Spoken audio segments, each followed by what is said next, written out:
ரத சப்தமி அன்று நான் சொல்லக்கூடிய இலைகளை வைத்துக்கொண்டு குளித்து சூரிய நமஸ்காரம் செய்தால் நோய்கள் நீங்கும், ஆரோக்கியம் பெருகும், பல ஜென்ம பாவங்கள் தீரும், ஜாதக தோஷங்கள் நீங்கும், அஷ்ட ஐஸ்வர்யம் உண்டாகும்.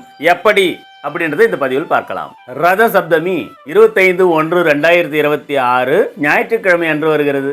ஞாயிற்றுக்கிழமை ரத சப்தமி வருவது மிகவும் சிறப்பு. ஏன்னா சூரியனுக்கே உகந்த ஒரு நன்னாள்.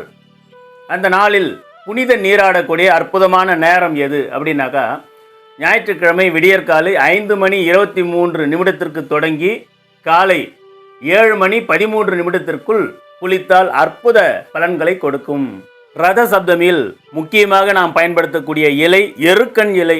இந்த எருக்கன் இலை சூரிய பகவானுடைய கதிர்வீச்சுகளை வாங்கி நமக்கு தருகிறது. சூரிய பகவானின் அம்சமாக இந்த எருக்கன் இலை உள்ளது. எனவே இந்த எருக்கன் இலையை வைத்துக்கொண்டு குளிக்கும் முறையைத்தான் நாம் இதில் பார்க்க போகிறோம்.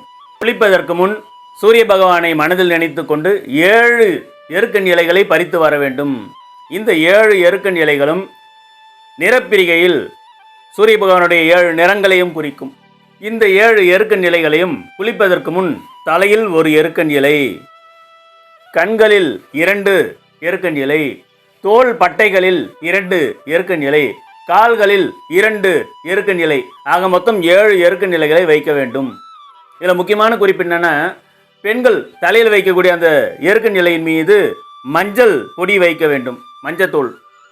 ஆண்கள் தலையில் வைக்கக்கூடிய அந்த எருக்கன் இலை மீது விபூதி வைக்க வேண்டும். இப்படி வைத்து கொண்டு சூரிய பகவானை நினைத்து புனித நீராட வேண்டும், குளிக்க வேண்டும்.